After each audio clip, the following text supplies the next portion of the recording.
All right, let me start off. It's been a little while since we've met, so let me start off with a quick story that will lead into these chapters, and then we'll do a quick review of context and where we've been in the book of Revelation. An Englishman named Malcolm Muggeridge, born 1903, died 1990. In his 20s, he was enamored with communism. Like a lot of young people at that time, he just thought, this sounds great. This sounds like it'll solve all the world's problems and fix everything. And then in the 30s, when he was in his 30s, he spent some time in the Soviet Union after having grown up in Great Britain, and he quickly decided he did not like communism. He was an anti-communist guy, and he was for free trade and free markets and freedom and all the rest of it. So he lived a fascinating life. In World War II, he served as a soldier and a spy. And then after World War II, he had a conversion experience, became a believer, and he was in India. And at times he was sort of doing some diplomatic work, and he was doing journalistic work. And there's a story from his life that is equal parts interesting, and it applies to Revelation 17 and 18. So he was in India, and he was married at the time, but his wife was not with him. And so she's a long ways from home, and he's all by himself, more or less, in India. And he's got a home that overlooks a river. And in this river, the ladies from the village would come down and do their laundry and bathe and all the rest of it. And one night, all alone, he looks across the river and he sees this Indian woman coming down to the river, not just to do laundry, but to bathe. And she disrobes and she hops in, and the thought crosses his mind, my wife's a long way from where I'm at right now, and I don't know anybody here, and they don't know me, and I wonder if something could happen here. And temptation led to all sorts of thoughts in his head, and he just impulsively made the decision, I'm going to swim across this river and see if maybe I can spend the evening with this woman and no one would ever know about it. So he jumps in the river and he swims across the river. And as he approached her, this is what he discovered. I'll just share with you the quote that he wrote. She was old and hideous. He couldn't see that from across the river at night, but she was old and hideous. Her skin was wrinkled, and worst of all, she was a leper. This creature grinned at me, showing a toothless mask. What a dirty and lecherous woman. Now, as he tells the story, he immediately pivots and says that as he swam across and he saw this woman for what she was, and he was disgusted by her in the moment, he quickly realized the disgusting thing in this situation is my heart. And he was shamed and embarrassed and humbled by the entire episode. And what I'm trying to drive home to you as you think about Revelation 17 and 18 and the rest of this book is that there's two women being described here. And one of these women, as you look at her, is beautiful. And her clothes are amazing. And she's very seductive, intentionally so. But as you get closer and you see her more clearly, you realize she's not all she's cracked up to be. The other woman right now doesn't look like much. She's not very impressive, not very beautiful. But in the end, this other woman turns out to be the bride of Christ, dressed in white garments. And there's this interplay at the back of Revelation between these two women, at times described as two cities, Babylon and Jerusalem. A prostitute, Babylon, or the bride, Jerusalem. And again, we've talked about the book of Revelation for months now. The nature of apocalyptic writing is that it pulls back the curtain and it shows you what's real. Not necessarily what you can see with your eyes, but what's true and what's real underneath it. And that's what John's doing with these two women. You look at them at first glance and you make an assumption about them, but John pulls back the curtain and he helps you to understand what's real in these two women in these two cities. So, just quick review. Revelation has 7 sevens, and we've come a long way in plowing through these 7 different sevens. The outline I put on your notes every week, we'll put it up on the screen again. There's a prologue at the beginning, and there's an epilogue at the end. And then in the middle, there's 7 sevens, and the one in italics is set apart because chapter 4 and 5 isn't really presented as a 7. It's just kind of the foundational vision for the whole book, helping you understand who it is that sits on the throne, the Lord God, who is holy, holy, holy, and the Lamb. And they share the throne together. And so that's 4 and 5. It's foundational to the book. Let me just very quickly, at the risk of oversimplifying Revelation, don't take this and be crazy with it.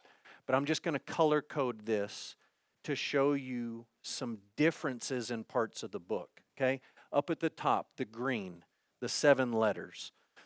Those 7 letters ground the whole book of Revelation in space-time history.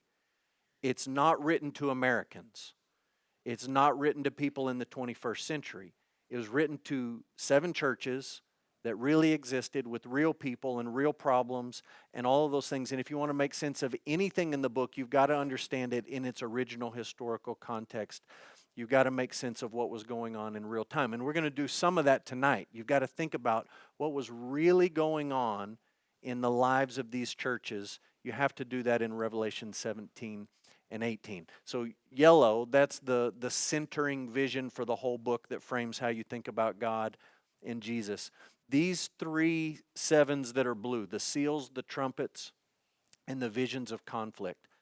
For the most part, those 3 blue sevens deal with the interadvental period. Okay, that's the big scope of church history from the ascension of Jesus to the return of Jesus. They deal with what you can expect life to be like in that big interadvental period. Now, they all go to the end. They take you to the end, and we've talked about Revelation keeps going to the end, and then it backs up, and it goes to the end, and it backs up. We'll see that again in the end of the book. These last 3, they deal with the interadvental period, but they have a stronger emphasis on the end. And when I say the end, I'm talking like the end when people typically think about Revelation. Oh yeah, Revelation's about the last couple years of human history and Jesus coming back and all that stuff. These 3, and we're down here in the 7 visions of victory, they deal a little bit more heavily with things that you can expect at the end, but they still describe life today. They just have a little bit of an emphasis more on the end. So maybe that helps you, maybe it doesn't. You can do with that what you want. We are here, the 7 visions of victory, and it's chapter 17, 18, and 19. So tonight we're going to do 17 and 18. In a month we're going to do 19 all by itself, and then we'll do chapter 20 all by itself, and then we'll pick up 21 and 22 and make it all the way through the end of the book. So that's where we're headed. Let's think about these 7 visions of victory. They are arranged. This 7 that we're starting tonight, it's arranged as a chiasm, and the wedding of the Lamb is at the middle. And I need you to understand that these 7s are not necessarily arranged in chronological order. John's focus is not giving you a roadmap of A, then B, then C, then D in one straight line. He's describing to you these visions of victory at the end. And when you look at this chiasm, you can just draw a line from the great prostitute Babylon. That corresponds down here to the bottom to the beast and the false prophet thrown into the lake of fire. Thematically, those 2 connect. And then the same is true with the fall of Babylon and this announcement of battle in chapter 19. It's essentially talking about the same thing in those 2 passages. The worship in heaven that we'll get to next week in 19 is focused on Christ, who shows up in a white horse. Those 2 things are connected. And then at the middle of the chiasm is this wedding. And if you know anything about chiasms or you paid attention when we've pointed them out on Sunday mornings or Wednesday nights, the most important part is the middle. And so the most important part of these 7 is the wedding of the Lamb right there at the middle. And again, that brings up the contrast to the 2 women.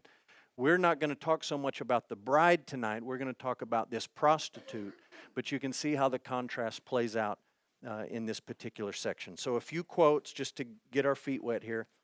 Schreiner says, history has ended with the seventh trumpet, but John circles back and he looks at history from another angle. This should be familiar to us as readers at this point. He just keeps going back, describing the same thing from a different perspective. Derek Thomas, very helpful book. Let's study Revelation. He says the next three chapters, 17, 18, 19, describe the systematic destruction of every enemy of God. So they're visions of victory. All of God's enemies are going to be destroyed in this section. There's an enormous red dragon. There's a beast from the sea. There's a beast from the earth. There's a city of Babylon. There's all these people who bear the mark of the beast. They're all going to be destroyed in this section as God acts to establish victory. And then a quote from Eugene Peterson. The judgment theme is completed in the portrayal of a great whore. From there is a narration of her destruction and a song on the same subject. So I'm showing you this quote for these two words, narration and song. He's going to tell you about the destruction, then he's going to sing about the destruction. He's not moving chronologically to say something else happened after this. It's not all that different than when you read the story of the Exodus and Moses and the people come through the Red Sea. What do next? They sing about it. They turn around and Moses writes a song, and then Miriam writes a little short song, and they sing these songs. It's not that something different happened, it's that they're retelling what just happened in a different form, and that's what we're about to see in 17 and 18. So one last point, and we'll read chapter 17. Revelation 17 and 18 is deeply rooted in the prophetic rebuke of the original Babylon. So it's not a major point, but I think it's important just to bring this up from time to time as we've gone through Revelation. John doesn't have a whole lot in Revelation that's brand new stuff. John has actually read the Old Testament and he knows it really, really, really well. And when he thinks about what he's seeing in these visions and he thinks about how he's going to describe it to his readers, what he does most of the time is not make up brand new stuff, but he just pulls from the Old Testament. And he doesn't quote it exactly, but he kind of reworks it and reshapes it, not changing the meaning, but putting it into his own words. And so what I'm saying to you is, when we read Revelation 17 and 18, you could go back and read these chapters and say, well, John just stole it. We did just steal it. But the Holy Spirit inspired John, and the Holy Spirit inspired these Old Testament texts just like these New Testament texts, and John's borrowing heavily from the Old Testament. So, let's read Revelation 17. If you like weird things in the book of Revelation, this chapter has your name all over it. So, buckle up. Verse 1. Then one of the seven angels who had the seven bowls came and said to me, come, and I will show you the judgment of the great prostitute, who is seated on many waters, with whom the kings of the earth have committed sexual immorality, and with the wine of whose sexual immorality the dwellers on earth have become drunk. And he carried me away in the spirit into a wilderness, and I saw a woman sitting on a scarlet beast that was full of blasphemous names, and it had 7 heads and 10 horns. The woman was arrayed in purple and scarlet and adorned with gold and jewels and pearls, holding in her hand a golden cup full of abominations and the impurities of her sexual immorality. And on her forehead was written a name of mystery, Babylon the Great, mother of prostitutes and earth's abominations. That's quite a name. I saw the woman drunk with the blood of the saints, the blood of the martyrs of Jesus. When I saw her, I marveled greatly, but the angel said to me, why do you marvel? I will tell you the mystery of the woman and of the beast with the 7 heads and 10 horns that carries her. The beast that you saw was and is not and is about to rise from the bottomless pit and go to destruction. And the dwellers on earth whose names have not been written in the book of life from the foundation of the world will marvel to see the beast, because it was and is not and is to come. This calls for a mind with wisdom. The 7 heads are 7 mountains on which the woman is seated. There are also 7 kings, 5 of whom have fallen. One is, the other has not yet come, and when he does come, he must remain only a little while. As for the beast that was and is not, it is an 8th, but it belongs to the 7th, and it goes to destruction. Are you tracking with all this? And the 10 horns that you saw are 10 kings who've not yet received royal power, but they are to receive authority as kings for 1 hour together with the beast. These are of one mind, and they hand over their power and authority to the beast. They will make war on the Lamb, and the Lamb will conquer them, for he is Lord of lords and King of kings. And those with him are called chosen and faithful. And the angel said to me, the waters that you saw where the prostitute is seated are peoples and multitudes and nations and languages. And the 10 horns that you saw, they and the beast will hate the prostitute. They will make her desolate and naked and devour her flesh and burn her up with fire. For God has put it into their hearts to carry out his purpose by being of one mind and handing over their royal power to the beast until the words of God are fulfilled. And the woman that you saw is the great city that has dominion over the kings of the earth. We're now almost to the end of the book of Revelation. We've had a summer break. And all during the summer, I've thought to myself, is there a better way to teach this book? There probably is a better way to teach the book than what we've been doing. In my brain, what I'm doing with you is walking through this passage just like I would try to make sense of it in my own head and understand all these images. And there's a balance because we're here starting at 7:30 and we got to get out of here at some point, that we can't give great detail to all of these images, but I don't want to skip all these images because you have questions and I have questions. And so we're just going to do what we've been doing and try to plow through this and make sense of this in chunks as we go. So we're going to start with Revelation 17, 1-6. I want to note that this is the 3rd time in the book of Revelation that we read that John has been taken away in the Spirit. And you can put as much or as little stock into that as you want to.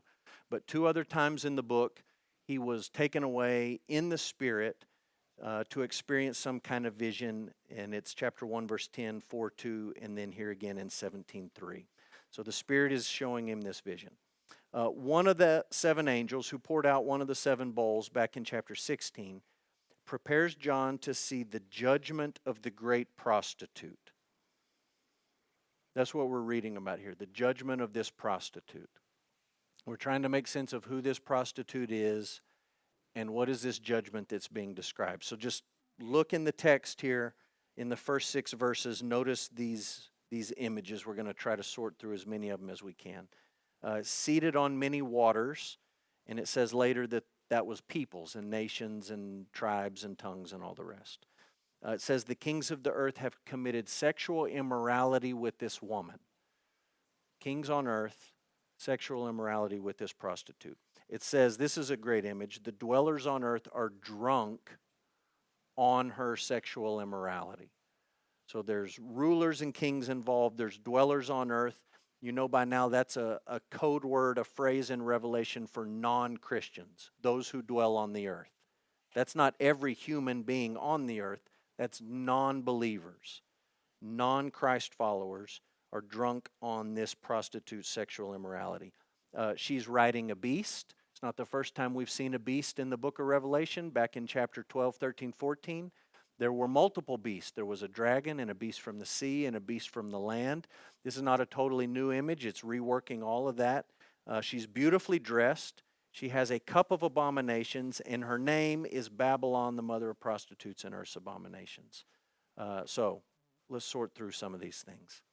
The beast. Let's talk about the beast with the blasphemous heads, or the blasphemous names, the 7 heads, the 10 horns. First introduced in Revelation 13 as a satanic attempt to use political power to destroy the people of God. So you remember back in chapter 13, there was 2 beasts. One was from the sea, one was from the land. One uses power and political pressure and threats and will kill you if you don't do this. The other one is described more as a false prophet who tricks people and seduces people. It's almost like a good cop, bad cop routine. One comes in very heavy and threatening and imposing, and the other says, "Oh, come on, we just want you to join us, follow along." And so we've seen this beast back in Revelation 13. I want you to remember something we said back in Revelation 13, and that's this beast is a composite. It's a composite of all Daniel's beasts that you read about in Daniel chapter 7. So you can go back and read Daniel 7. In Daniel 7, there's a series of 4 beasts. And they, as you read about them in Daniel, they look something like this. Let's put the picture up here. You got a lion with wings, and you got a bear with these ribs, and he's kind of a lopsided bear. And then you've got this leopard with wings and all these heads, and he's super quick. And then you got this terrible beast out of the sea. And as you read about this beast here in Revelation 13 and then in 17, John's mixing all of those images together. So it's a composite picture. And this is why you need to know this. John in this vision is not just describing one particular nation, but he's describing all kinds of nations. He's taken all these different beasts that represent different nations in Daniel, and he's mixing them together so that you understand this isn't just one particular nation, but this is a series of nations. All of these wicked nations that have come along are represented by this beast, and there will be a final manifestation of this beast at the end, but you can't just isolate it to one particular country or nation. So the woman riding the beast is identified as Babylon. And what I'm saying to you is that when John talks about Babylon, he is talking about Rome, and he's talking about all world powers who oppose God and seek to destroy God's people, both. So in space-time history, John's readers read about Babylon and they look around and they say, well, who is this? Who would it be? They would immediately have understood that he's talking about Rome. And he didn't even, we'll get into this, he didn't even have to say Rome for them to think Rome, because he gives them all sorts of clues that he's talking about Rome. But when he mixes those beasts, just like he did in chapter 13, he's saying to you, it's not just Rome, it's not just Greece, it's not just the Medes and the Persians, it's not just the Babylonians, it's not just the Assyrians or the Egyptians, but it's any nation that would come along and oppose God and oppose his people. So just a few quotes here. One is from Ladd. The harlot sits on a succession of empires. She had her embodiment in historical Babylon and in first century historical Rome, and in the end, in the eschatological Babylon. So it's not just one particular nation that we're talking about here. Nancy Guthrie, that's the book the ladies used. The woman represents the world in opposition to God and his people. Don't just think that it's one particular nation. And this is where people sell prophecy books like crazy. They come out with a book and they say, oh, it's Iraq. Oh, no, it's Afghanistan. Oh, no, it's Russia. Oh, no, it's China. Oh, no, it's North Korea. And that's not the point. By mixing all these images, John is saying to you, it's any of these nations that comes along and opposes God and his people. And it was back then, Rome was the big obvious manifestation, and there's been lots of them throughout history, and there'll be more in the future. Schreiner explains this business about sexual immorality, and he's helpful here. Sexual immorality is the image you see in Hosea, and it's the idea that the city of man has loved and served other gods. They participated in idolatry. So you read this stuff about sexual immorality, you're not necessarily to limit that to what we would immediately think of as sexual immorality. In apocalyptic literature, it's often talking about idolatry. Revelation 17, you see a seductress. She has every intention of having us for herself, and she does not want us to hold out for the bridegroom, who we'll meet in chapter 19. One last quote from Poitras. This is really helpful. Babylon stands for the city of Rome with all its immorality. Rome was a source of all manner of idolatry, and the paganism of the cities of Asia Minor.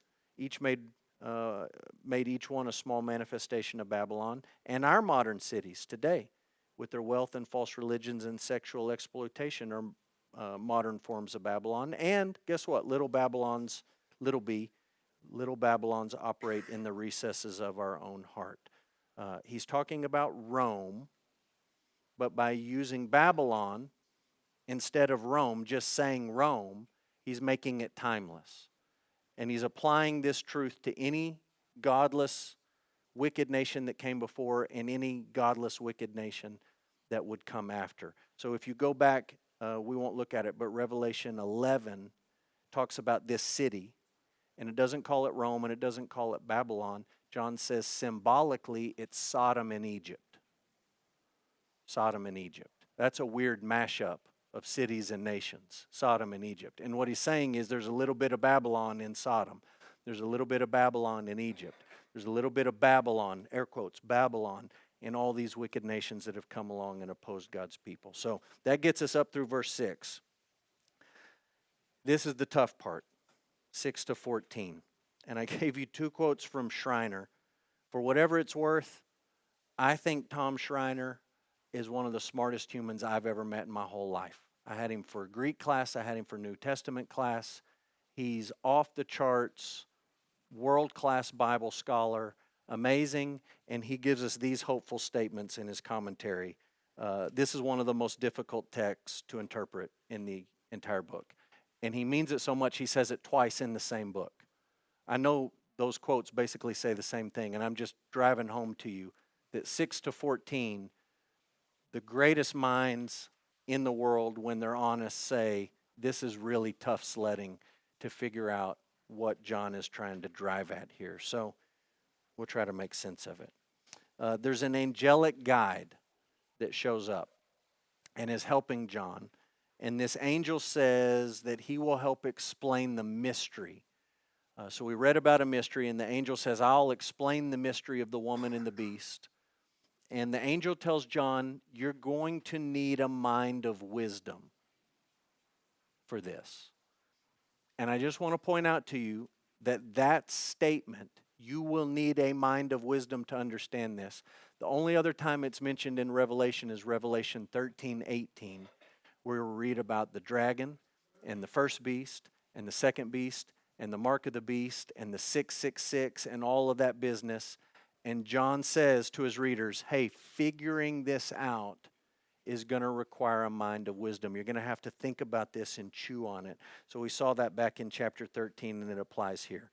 I'm going to say to you something I said back in chapter 13. When you use wisdom to understand the symbols and the numbers presented, please take the numbers seriously and don't take them literally. By all means, take them seriously, but be very careful about taking them literally. And so in these verses, there's a couple of different images and numbers, and I've just listed them here. There's 5 of them we need to think about. There's 7 heads on this beast, and John tells us there's 7 mountains. And then he says there's 7 heads and there's 7 kings. So he's kind of doubling up here on the imagery.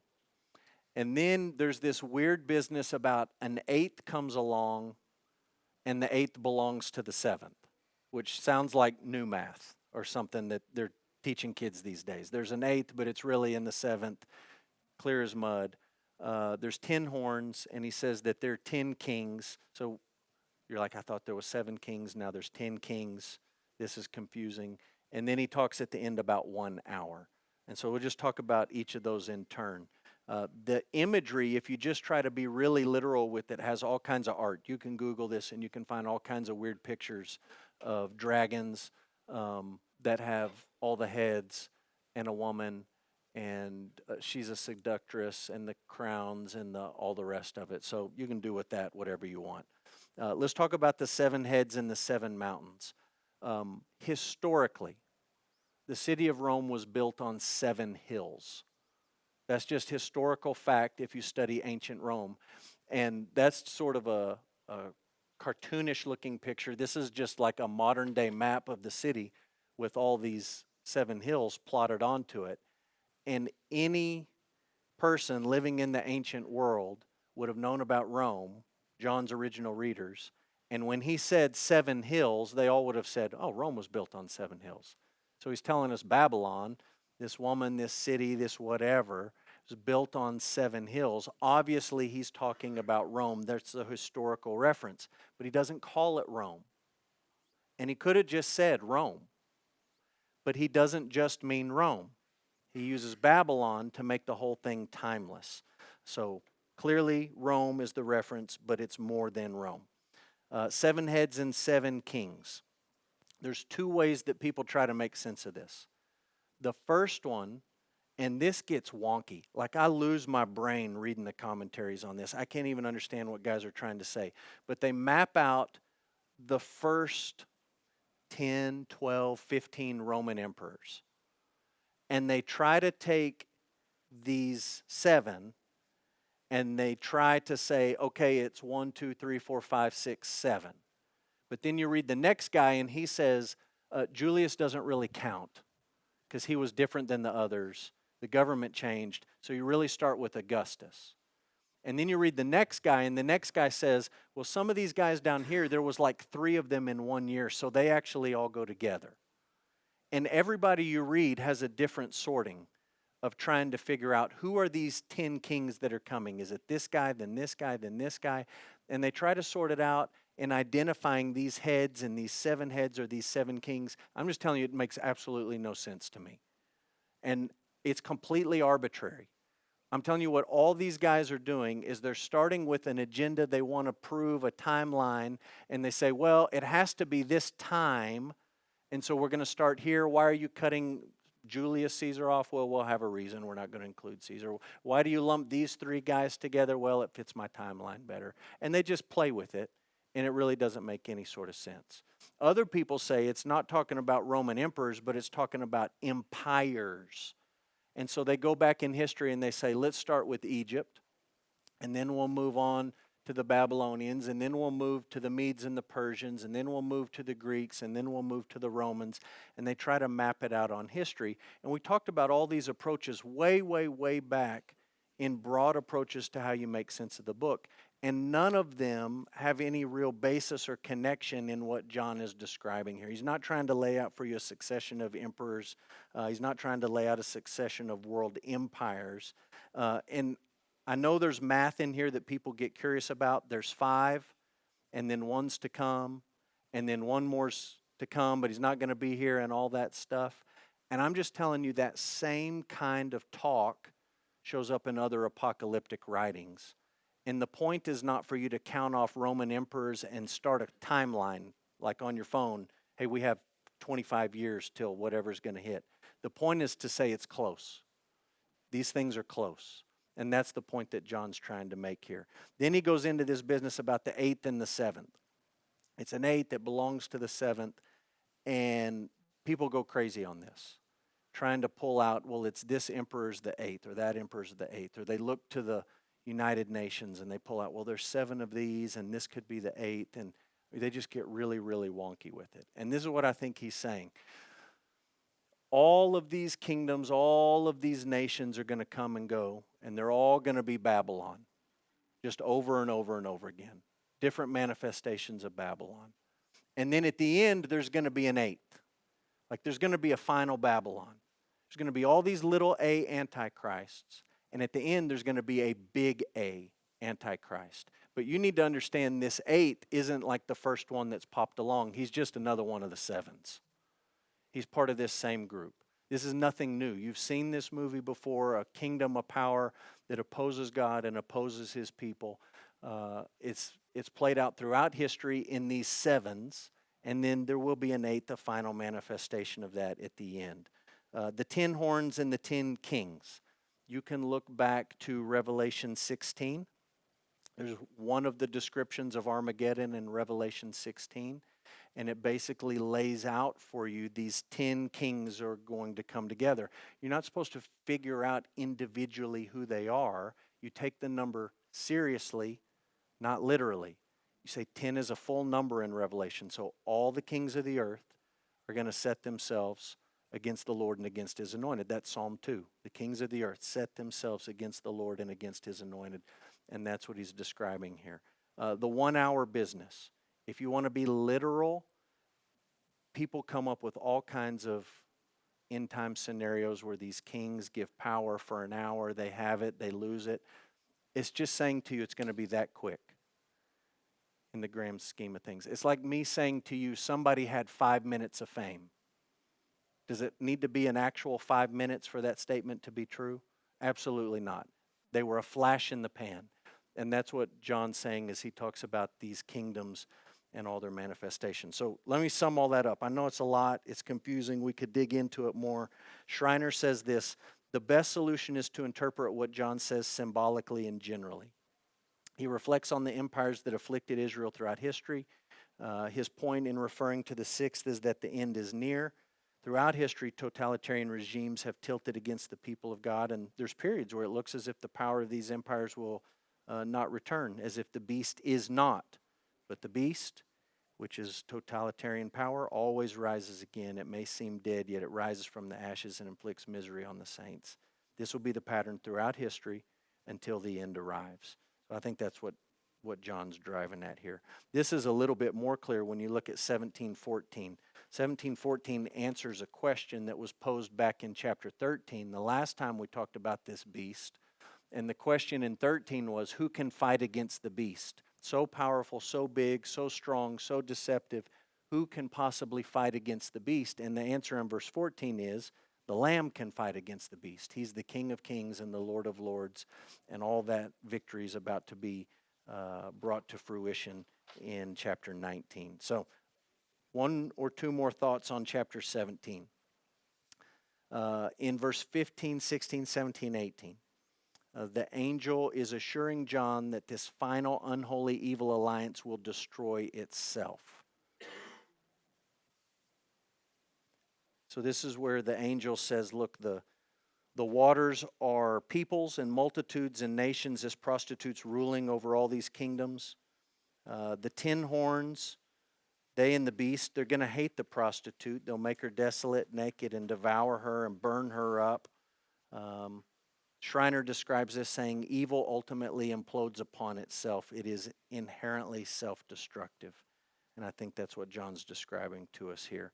Last truth in chapter 17, the angel assures us that God is absolutely sovereign over the forces of evil that have sought and would seek to destroy the people of God.